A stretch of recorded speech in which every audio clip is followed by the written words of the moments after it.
하나님 말씀은 갈라디아서 4장 22절로 5장 1절 말씀입니다. 하나님이 주시는 복은 세상의 물질처럼 손에 쥘 수 있는 것이 아닙니다. 복은 이 땅에 있는 것을 소유하는 것이 아니라 그 모든 것을 누릴 수 있는 영적 비밀이기 때문입니다. 복은 하나님께서 창조하신 모든 것을 하나님의 거룩한 백성 되어 다스릴 수 있는 축복입니다. 다스릴 수 있다는 것은 다스림의 권세와 능력을 위임받았기 때문에 가능한 것입니다. 이것은 본래 하나님께서 사람에게만 주신 특별하게 구별된 복이셨습니다. 태초에 하나님께서는 사람을 창조하시고 하나님이 보시기에 좋으셨던 모든 만물 속에서 그 사람을 살게 하사 그 좋은 모든 것들의 주인이 되어 생육하고 번성하며 땅에 충만한 복을 누리며 살게 하셨습니다. 세상에서 누릴 수 있는 모든 것들을 다 주신 것이었습니다. 그런데 이러한 복은 모든 움직이는 생명에게 동일하게 하나님이 주신 복으로 사람에게 특별할 것이 없었지만 사람에게는 그러한 저들의 생육하고 번성한 축복과 더불어 정복하고 다스릴 수 있는 권세를 더하여 주사 하나님의 대리 통치자가 되게 하여 주셨습니다. 세상에 끌려다니며 종노릇하는 자가 아닌 세상을 다스리는 주인이 되게 하신 것이었습니다. 하나님께서 사람을 창조하셨습니다. 그러나 창조하실 그때 같은 날 같은 재료를 통해서 움직이는 모든 생물도 함께 창조하셨습니다. 그리고 동일하게 생육하고 번성함의 땅에 충만하다라는 그 복을 동일하게 모든 생물 피조물에게도 같이 주셨습니다. 그렇기 때문에 우리가 이 땅에서 사람이 아이 잘 낳고 또 건강하게 잘 사는 것은 동물도 누리는 그런 축복입니다. 하나님께서 사람에게 구별하여 주신 축복은 그에 더해서 땅을 정복하고 땅을 다스리란 축복을 더하셨습니다. 그렇게 다스릴 수 있는, 정복할 수 있는 그 은혜를 감당할 수 있도록 하나님께서는 특별히 당신의 생명을 우리에게 부어주셨고 우리에게 위임하여 주셔서 하나님의 지혜와 하나님의 성품을 담게 하셔서 하나님의 대리 통치자의 은혜를 감당하게 하신 것입니다. 그러나 사람은 하나님이 주신 복을 복답게 누리지 못하고 모든 피조물 중에서 유일하게 하나님을 반역하고 하나님의 창조의 질서를 거스리며 하나님의 영적 권위를 도전하게 된 피조물이 되고 말았습니다. 생명과 복의 근원이신 하나님을 떠나 스스로 주인 되기를 선택한 것입니다. 하나님의 말씀에 대하여 불순종을 선택하는 순간 사람에게는 복의 근원 되신 하나님의 생명으로부터 단절되게 되었고 죄와 저주의 근원된 죽음이 들어오게 되었습니다. 우리의 실존이 근본적으로 바뀌게 된 것입니다. 하나님의 생명을 통해서 복의 근원된 축복에서 하나님을 떠나 죽음을 선택하게 되었을 때 죄와 저주의 죽음이 우리의 실존이 된 것입니다. 마침내 사람은 생명의 근원 대신 하나님을 섬기지 못하게 되었고 죽음의 종노릇하게 되므로 거룩하신 하나님의 자녀에서 하나님을 대적하는 본질상 진노의 자녀요 마귀의 자녀로 그 신분이 바뀌고 말았습니다. 하나님을 거부하는 마귀의 생각이 사람의 오름의 기준이 되어버린 것입니다. 하나님을 거부한 죄는 복의 근원 되신 하나님을 왜곡하여 바라보게 합니다. 하나님을 오해하여 생각하며 두려움으로 하나님을 대하게 합니다. 하나님에 대한 잘못된 시선과 생각은 하나님께 친밀함으로 가까이 나아가 하나님께 예배할 수 없게 하므로 자기 스스로가 인생의 주인 되어 자기의 원하는 바대로 삶을 선택하며 살게 합니다. 하나님께서 사람에게 복으로 주신 하나님을 기뻐하고 하나님과 더불어 함께하며 하나님을 영원롭게 하는 복을 다 잃어버린 것입니다. 죄의 종노릇하게 된 본질상 진노의 자녀에게는 하나님을 스스로는 만날 수 있는 가능성이 전혀 없게 되었습니다. 하나님을 만날 수 있는 유일한 방법은 생명과 복의 근원 되신 하나님이 죄인에게 다시 찾아오시는 것입니다. 복음은 하나님이 우리를 찾아오시는 것입니다. 종교는 우리가 하나님을 찾으러 나아가는 것입니다. 사람에게 죄의 본성은 하나님을 알만한 지식이 전혀 없기 때문에 그렇습니다. 그래서 복음은 하나님이 우리를 찾아오시는 것입니다. 하나님이 우리를 만나주시는 것입니다. 하나님이 우리를 죄로부터 건져 주시는 것입니다. 그것을 오늘 본문 갈라디아서 2장 3절로 6절에 보면 이와 같이 우리도 어렸을 때 이 세상의 초등 학문 아래 있어서 종노릇하였더니 세상에 아무리 옳고 똑똑하다고 하는 그것이 결국은 그 영적인 지식과 하나님을 아는 지식이 없기 때문에 아주 기초적인 수준의 지식이라는 것입니다. 그 지식은 하나님을 알지 못하게 했기 때문에 결국은 종노릇하게 된 것입니다.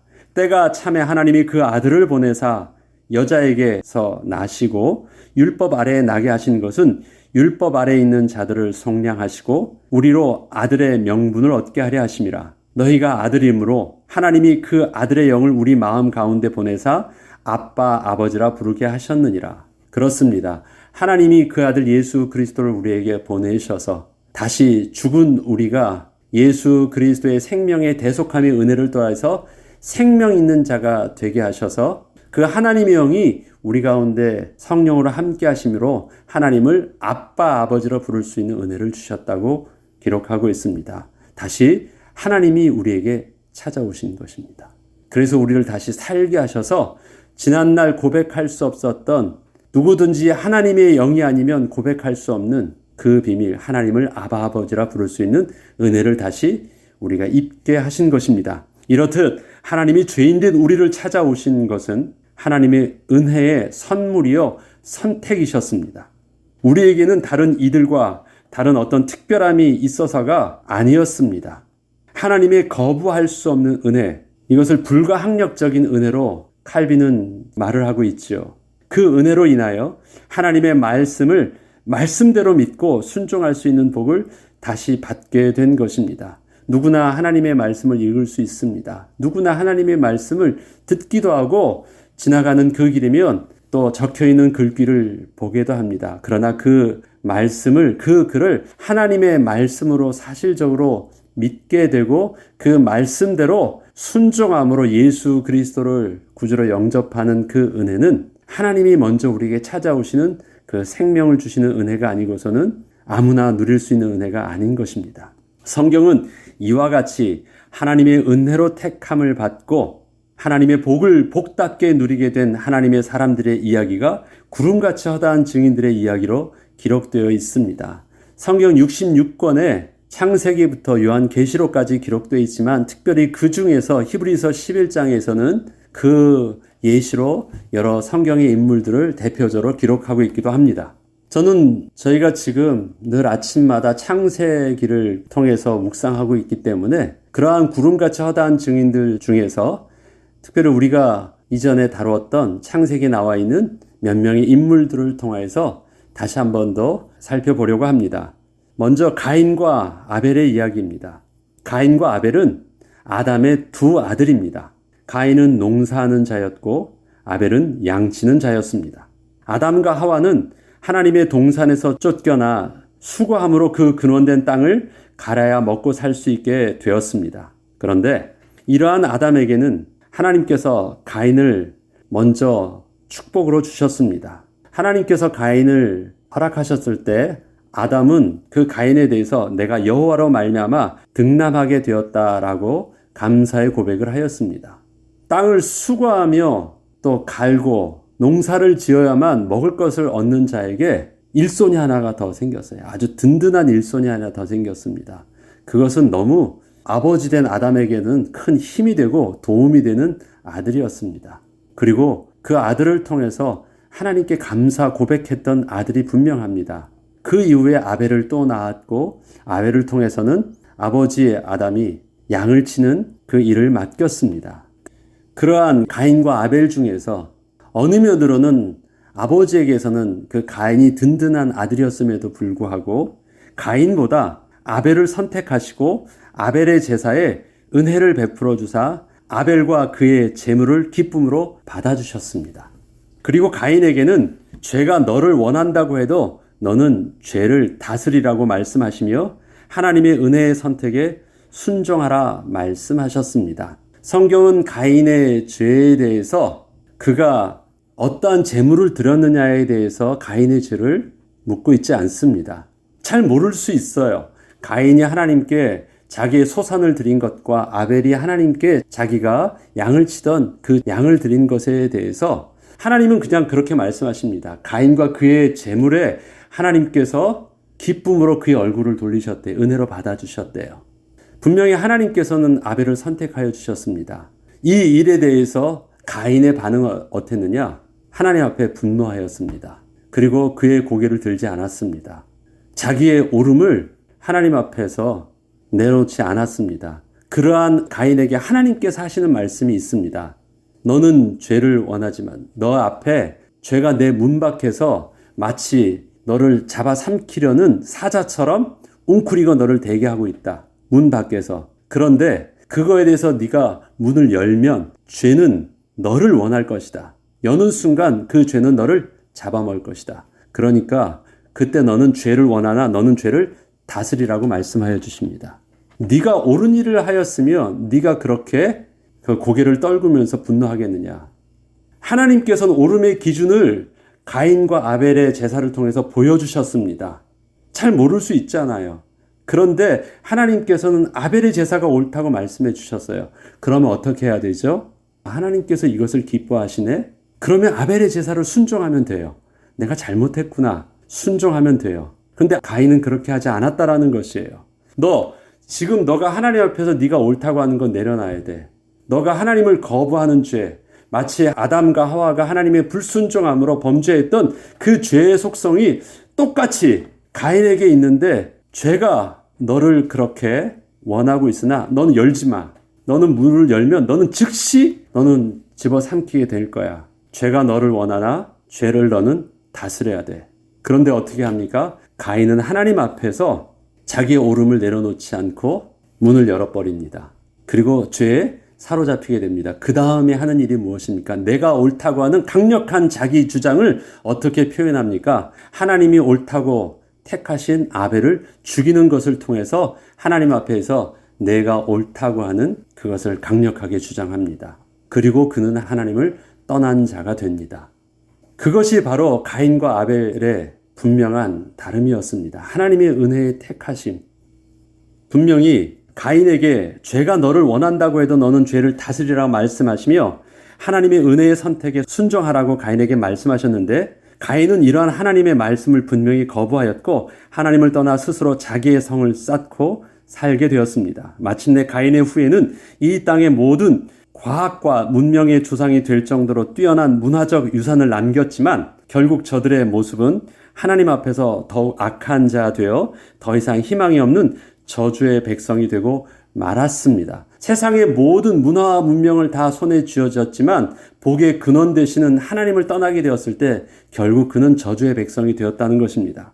하나님께서 노아를 선택하사 방주를 짓게 하실 때에도 노아는 하나님의 이름조차 기억도 못하는 죄악으로 가득 찬 시대에 여호와 하나님과 동행하며 하나님의 이름을 부르며 살던 당대 의인이었습니다.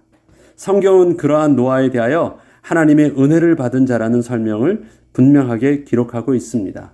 하나님의 아들들이 사람의 딸들로 인하여 하나님의 이름을 잊어버리게 되었음을 분명히 말하고 있고 하나님의 아들들이 사람들의 딸들과 섞여 살게 됨으로 태어난 자들이 그 시대 육신적으로는 가장 뛰어난 지혜와 힘과 능력을 가진 네피림이라고 말하고 있지만 그 마음에 생각하는 바가 죄악으로 가득 차였고 하나님을 생각하는 선함이 조금도 없다고 말을 하고 있습니다. 그때 노아에 대해서는 이렇게 표현합니다.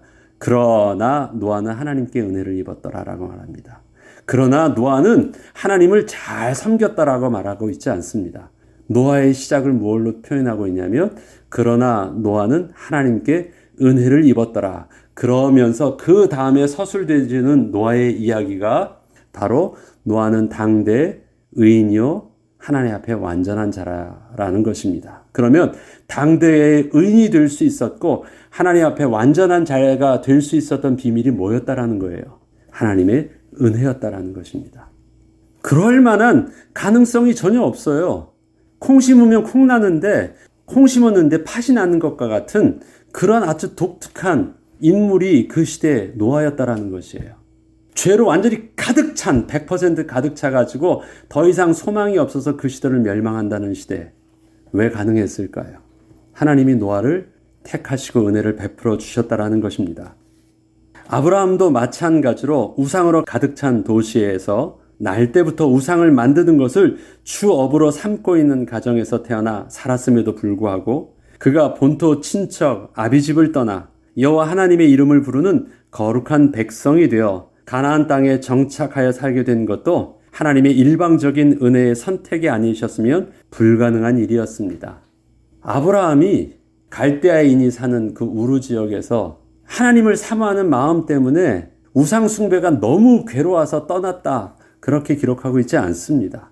그는 대대에 그 땅에서 그는 분명히 셋의 후손은 맞았지만 여호와 이름을 잊어버리고 그 땅에서 심지어 그의 아버지 데라가 우상을 만드는 일을 직업으로 삼을 만큼 우상으로 완전히 파묻혀 살게 되었습니다. 우상을 만드는 직업이라면 집이 우상 만드는 공장인데 그 안에 눈을 뜨면 보는 것이 다 우상이고 그 아빠가 열심으로 생업을 하고 있는 그 아빠 맨날 하는 일들을 보면 그것이 우상을 만드는 일이에요. 그렇게 어려서부터 자라왔어요. 근데 어떻게 그의 마음속에서 우상을 섬기는 그 모든 것을 내려놓고 여호와 하나님을 이름을 부르며 그 하나님께 제사하는 하나님의 백성이 되었을까요? 성경은 신약과 구약 모두 다 아브라함에 대해서 은혜로 택함 받았다라고 말하고 있습니다. 그러기에 이스라엘 백성들을 너희가 거룩한 하나님의 백성, 아브라함의 백성이라고 자랑하지 말라고 말합니다. 너희는 혈통적으로 아브라함의 백성이라고 말하고 있지만 그래서 이미 택함 받은 선민이라고 말하고 있지만 그 택함에 시작된 그 아브라함이 어떻게 해서 너희에게 믿음의 조상 됐는 줄 아느냐? 하나님의 은혜로 택함 받은 자다라고 말하고 있습니다. 그 시작이 아브라함 특별히 다른 너희들의 믿음의 선조가 될 만한 특별한 다른 씨앗이었다라고 표현하고 있지 않아요. 그의 출발이 하나님의 은혜의 출발이었음을 말하고 있습니다. 그래서 너희가 아브라함의 택한 특별한 다른 씨라고 자랑하지 말라고 말하고 있는 것입니다. 그렇다면 어떻게 오늘을 사는 우리도 세상을 하나님의 시선으로 바라보며 살 수 있을까요? 하나님이 우리를 택하심의 시선은 은혜로 우리를 택하여 주신 것입니다. 다른 모습이었기 때문에 우리가 다른 것이 아니라 똑같은 죄로 부패한 아무 희망이 없던 우리였는데 하나님의 은혜의 시선으로 바라봐 주시고 우리를 은혜로 택하여 주셨습니다. 그렇다면 어떻게 우리도 세상을 바라볼 때 하나님의 시선으로 세상을 바라보며 또 하나님의 시선으로 나를 바라볼 수 있을까요? 세상의 시선으로 나를 바라보니까 태산과 같은 세상에서 힘 있는 세상에서 부요한 세상에서 나의 모습이 너무너무 보잘것없고 부끄러워 보이고 부족해 보여요. 어떻게 우리가 하나님을 오해하지 않고 거룩하신 하나님으로 고백하며 신령과 진정의 예배를 드리며 살 수 있을까요? 하나님을 오해한다라는 것은 하나님이 나를 바라보는 시선으로 내가 바라보지 못하고 두려움으로 하나님을 섬기는 것입니다. 하나님을 두려워하는 것일 수도 있고 세상을 두려워하기 때문에 그 두려움 때문에 하나님을 붙잡는 것일 수도 있습니다. 세상을 두려워한다라는 이유는 무엇일까요? 내가 하나님의 자녀란 하나님의 약속을 내가 잘 알지 못하고 의심하고 있기 때문에 세상의 사람과 똑같은 생각을 합니다. 세상의 사람은 그 동기에 가장 그 베이스에 힘이 되는 것이 두려움입니다. 망하면 어떻게 하지? 잘못되면 어떻게 하지? 또 건강이 약해지면 어떻게 하지? 지금 내게 돈이 없으면 어떡하지? 이 모든 것들은 망할까봐 스스로 자기가 주인 되어서 자기가 지키지 않으면, 긴장하지 않으면 살 수 없다라는 것이에요. 오늘 그 성경은 그러한 자가 바로 하나님의 약소가 아닌 죄의 종로를 타는 하갈의 자녀요, 종의 자녀라고 표현하고 있는 것입니다. 그러나 너희는 하나님의 약속의 자녀라고 말합니다. 약속의 자녀는 하나님께서 책임져 주시고 하나님께서 이미 약속되어진 보장된 자녀라는 것입니다. 그런데 그 자녀인 사실들, 하나님의 약속을 잘 우리가 기억하지 못하고 의심하게 되면, 약속하신 하나님을 왜곡하게 되면 어떤 일들이 일어납니까? 두려움으로 세상을 바라보게 됩니다. 그리고 그 두려움으로 또 하나님께 나아가게 되는데 어떻게 하나님께 말합니까? 하나님 살려주세요. 하나님 건강 주세요. 하나님 우리 아들 지켜주세요. 하나님께 기도하는 것 같습니다. 하나님의 은혜를 구하는 것 같습니다. 그러나 동기가 뭐예요? 하나님의 약속을 온전히 알지 못하는 왜곡된 모습으로 하나님을 바라보는 것입니다. 그것은 하나님이 아니에요. 하나님이라는 우상을 섬기는 것입니다.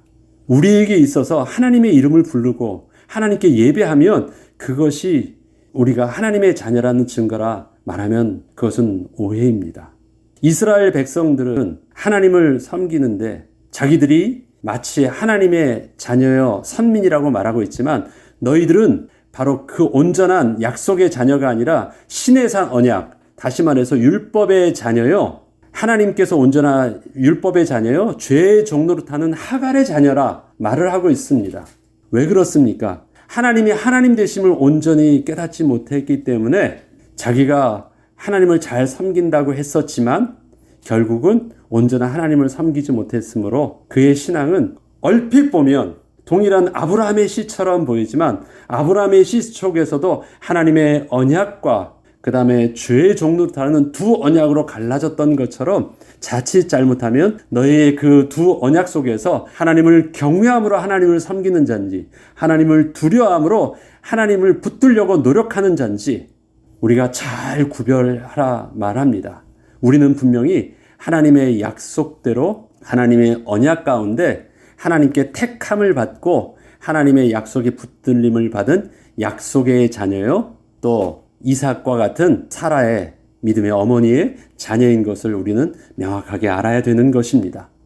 우리는 우리의 신앙을 그래서 확인해야 됩니다. 하나님께서 아브라함에게 이제야 내가 하나님을 경외하는 줄 내가 알게 되었다고 할 때 그 경외함이 계속 말씀드리지만 세상에서 말하는 afraid라는 두려움인지 하나님을 너무너무 기뻐하고 사랑함으로 또 하나님의 거룩하신 하나님을 우리가 온전히 나아가지 않고 그 말씀에 순종함으로 하나님께 가까이 나아가지만 하나님의 말씀의 그 거룩한 선을 넘지 않는 경외함의 모습인지 아니면 내가 살기 위해서 몸부림치면서 붙들고 있는 두려움으로 또 하나님을 섬기는 것인지 우리는 우리의 신앙의 동기를 날마다 확인해 보아야 하는 것입니다.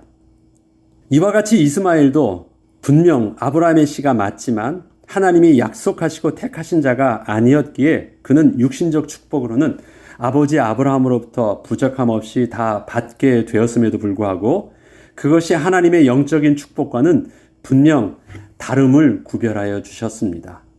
하나님께서는 분명히 이삭과 이스마엘에 대한 이야기를 할 때 그 앞에 이스마엘이라는 이름을 빼면 그 축복은 이삭이라는 이름을 두어도 다를 바 없는 생육하고 번성하고 또 이 땅에 충만한 축복을 다 주셨습니다. 이삭과 이스마엘에 대해서 하나님은 이삭은 복 주시고 이스마엘은 저주받았다는 내용이 성경에는 기록되어 있지 않습니다.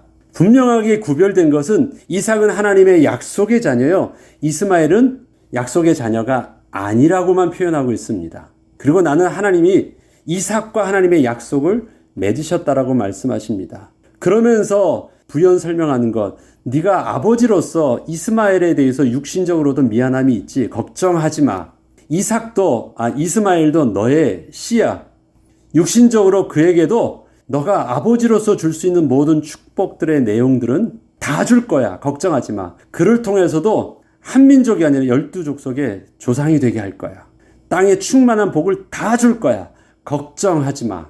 그러나 네 몸에서 날 그 이삭에게 주는 축복은 그러한 축복과는 분명히 다른 하나님의 약속 있는 축복을 주게 될 거야. 구별하여 주십니다. 이것을 우리는 분명히 알아야 됩니다. 그렇기 때문에 세상과 나를 구별할 때 육신적인 어떤 그 복을 통해서 더 많이 얻고 더 많이 먹고 더 많이 좋은 것으로 내가 품게 되는 것을 통해서 복의 기준으로 삼지 않아야 됩니다. 그것은 세상의 복으로 누구도 누릴 수 있는 복인데 하나님께서 우리를 창조하실 때 주셨던 그 복, 복되게 하셨던 그 복, 그것은 생육하고 번성하며 땅에 충만한 복이 아니셨습니다. 그 복에 복을 더하셔서 하나님의 영이 함께 하심으로 하나님의 형상을 닮아 세상을 대리통치할 수 있는 권세와 능력을 가진 거룩한 하나님의 백성이여 생명 가진 하나님의 자녀가 되는 복이었습니다. 그렇기 때문에 하나님께서는 우리를 약속의 자녀로서 이삭과 같은 하나님의 택함을 받은 백성임을 잊지 말라고 하십니다. 비록 육신적인 모습은 세상보다 못해 보여도 하나님의 은혜의 백성임을 절대 놓치지 말라고 말을 하는 것입니다.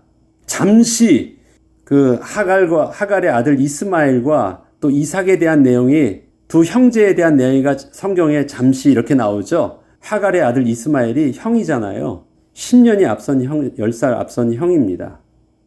그러니까 뭐라고 말하고 있냐면, 형 이스마엘이 그 동생 이삭을 막 학대하고 막 괴롭힙니다. 그거에 대해서 그 비유로 이렇게 말합니다. 너희가 세상의 사람들이 너희들을 잠시 그렇게 학대할 수 있다. 세상의 육신적인 모든 축복을 가진 자들이 잠시 너희를 우습게 여기고 학대할 수 있다. 그러나 분명한 것, 그것은 약속의 자녀가 아니야. 그것은 마귀의 종로로 타는 하갈의 자녀, 종의 자녀이니까 걱정하지 마. 때가 되면 하나님께서는 그것을 몰아내시고 약속의 자녀의 자유인의 축복들을 누리게 하여 주실 것이라고 갈라디아에서는 비유로 말씀하고 있는 것입니다. 형제들아, 너희는 이삭과 같이 약속의 자녀라. 그러나 그때 육체를 따라 난 자가 성령을 따라 난 자를 박해한 것 같이 이제도 그러하도다. 그러나 성경이 무엇을 말하느냐? 여종과 그 아들을 내쫓으라. 여종의 아들이 자유 있는 여자의 아들과 더불어 유업을 얻지 못하리라 하였느니라. 그런즉 형제들아, 우리는 여종의 자녀가 아니요 자유 있는 여자의 자녀니라. 우리는 육신의 어떤 그것으로만 만족해야 하는 것, 그것만 하나님께 약속을 받은 그런 여종의 자녀가 아니라 우리는 약속의 자녀입니다. 그것에 더불어 하나를 더 약속의 자녀에게만 받는 약속의 자녀라는 것입니다. 잠시 저들이 나아 보이고 박해하는 것처럼 보인다고요? 그렇지 않다는 것입니다. 명확하게 이 사실들을 잊지 말고 기억하라고 말합니다. 하나님께서는 우리를 죄와 저주의 종로로 타는 자가 아닌 죄와 사망의 권세에서 해방된 자유자라고 말씀하십니다. 잠시 세상이 우리를 박해하는 듯 보여도 하나님께서는 하나님이 친히 약속하셨던 대로 우리를 하나님의 자녀로서의 축복을 온전히 누리게 하여 주신다고 하십니다. 우리의 신분이 죄의 종로로 타는 본질상 진노의 자녀의 신분에서 참된 자유를 누리는 하나님의 자녀로 바뀌게 된 것이 바로 우리가 복을 복답게 누릴 수 있는 비밀을 소유한 것입니다. 오늘도 우리에게는 이 땅에서 하나님의 은혜의 자유자의 축복을 누릴 수 있도록 예수의 영 되신 성령께서 우리와 함께하여 주시고 있습니다. 오늘도 성령 하나님을 의지함으로 온전한 축복의 주인공으로 서시길 주의 이름으로 축복합니다. 끝으로 갈라디아서 5장 1절에 이렇게 당부합니다. 바울은 갈라디아 성도들에게 그리스도께서 우리를 자유롭게 하려고 자유를 주셨으니 어떻게 해요? 당신 십자가의 죽으심으로 대속하여 주심으로 우리에게 생명을 회복하여 주신 것입니다. 생명 있는 자가 되게 하셨으니 그러므로 굳건하게 서서 다시는 종의 멍에를 매지 말라, 속지 말라고 말합니다. 사단은 우리의 신분을 빼앗아 갈 수 없습니다. 그런데 한 가지를 할 수 있어요. 사단은 성경에서 그를 뭐라고 말합니까? 속이는 자요, 이간하는 자요, 분리하는 자라고 말합니다. 속일 수 있습니다. 그래서 성경에 있는 하나님의 백성들과 구약의 백성들이 실패한 이유는 뭐냐면 신분을 빼앗겼다라고 기록하고 있지 않고 하나님의 언약된 신분을 잊었다라고 기록하고 있습니다. 계속 있는 것입니다. 그래서 성경은 반복하여 하나님의 자녀된 사실들을 계속해서 다시 가르쳐주고 되뇌이고 계속해서 그것을 죄로 잊지 않도록 머리에도 또 이마에도 손목에도 미간에도 저 문설주에도 다 발라놓고 내 아들에게 또 후대에 계속 가르치라고 말하고 주야로 그 말씀을 묵상하라고 합니다. 한 주의 삶이, 오늘의 은혜의 삶이 또 내일 가니까 또 내일 또 낙심되는 일들이 바로 생겨요. 그것이 우리의 삶에 반복되는 일들입니다. 하나님께서 이스라엘 백성들에게 왜 광야에서 일주일에 한 번이나 한 달에 한 번씩 몽창 다 주셔서 그 은혜의 식사를 그렇게 하게 하지 않고 매일매일 일용할 양식으로 하나님께서 그 삶에 하나님의 기적을 체험하는 주기를 그렇게 24시간의 주기로 반복하게 하셨을까요? 그만큼 우리의 연약한 육신은 하나님의 은혜를 잊어버리는데 오래 걸리지 않는다라는 것이에요. 그래서 반복하여 그의 일들을 하게 하십니다. 그것이 하루의 주기예요. 그것이 우리가 하루의 주기로 날마다 하나님의 기적의 은혜를 체험하고 하나님의 살아계심과 내가 하나님의 자녀됨을 날마다 확인하는 일들을 해나가는 것입니다. 그것이 우리가 아침에 일찍 일어나서 내가 하나님의 자녀임을 고백하고 하나님의 은혜의 말씀을 잠시라도 묵상하며 은혜를 구하는 것을 매일 반복하는 것입니다. 몰라서 하는 것이 아니라 잊지 않으려고 하는 것입니다. 모르는 것 아니에요. 다 알아요. 잊고 있는 사람에게 말해주면 다 알고 있어서 라고도 말합니다. 그러나 알고 있는 것이 내게 오늘 생명된 권세로 누릴 수 없는 것은 우리가 그것이 늘 잊어지는 우리의 육신의 죄로 부패한 육신의 이 땅에서의 삶의 모습입니다. 우리의 영의 모습은 분명히 하나님 앞에서 은혜로 구원 얻은 자가 맞습니다. 그러나 우리의 죄로 부패한 육신의 모습은 하나님이 부르실 때까지 연약한 모습으로 이 땅에 이렇게 살게 돼 있습니다. 죄로 부패한 우리 육신의 모습이라는 것은 우리가 병들고 아프고 연약해지는 모습을 보면 그것이 증명합니다. 그래서 성령 하나님께서 우리와 함께 하셔서 이 땅에 사는 동안 하나님께 나아가기까지 동행하여 주신다고 말씀하시며 세상 끝날까지 우리와 함께 하여 주신다고 하셨습니다. 오늘도 우리는 우리의 노력으로는 감당할 수 없습니다. 그러나 감당할 수 있는 성령 하나님의 의지함으로 또 승리하고 우리에게 주신 하나님의 자녀된 신분과 정체성을 잊지 않고 다시금 또 붙잡고 그 은혜의 발걸음을 따라 새롭게 시작하며 또 한 주를 시작하는 저와 여러분 되길 주의 이름으로 축복합니다. 기도하겠습니다. 하나님 참 감사를 드립니다. 하나님께서는 우리를 은혜의 얼굴로 바라봐 주셨고 또 그 은혜의 택하심을 따라 생명의 씨앗을 예수 그리스도로 말미암아 다시 심어 주셨습니다. 그래서 더 이상 죄의 종노릇하는 마귀의 자녀 되지 않게 하시고 우리를 하나님의 자녀여 자유자로 다시 서게 하셨고 불러주셨습니다. 매일매일 우리의 연약함이 또 하나님의 자녀된 축복들을 잊게 하고 또 두렵게 하며 고민케 하지만 성령 하나님 늘 우리의 매 순간 일마다 때마다 분마다 초마다 함께하여 주셔서 필요할 때 주의 말씀으로 가르치시고 생각나게 하여 주셔서 오늘도 또 이번 한 주간도 주의 말씀 가운데 은혜 안에 승리하게 하여 주시옵소서. 나에게 참수하며 하나님이 어디 있느냐라고 내게 속삭이는 사단에 대해서 나는 하나님의 자녀임을 선포하며 그 은혜를 외치는 거룩한 백성으로 승리하는 한 주 되게 하여 주옵소서. 감사드리며 우리 주 예수 그리스도 이름으로 기도합니다. 아멘.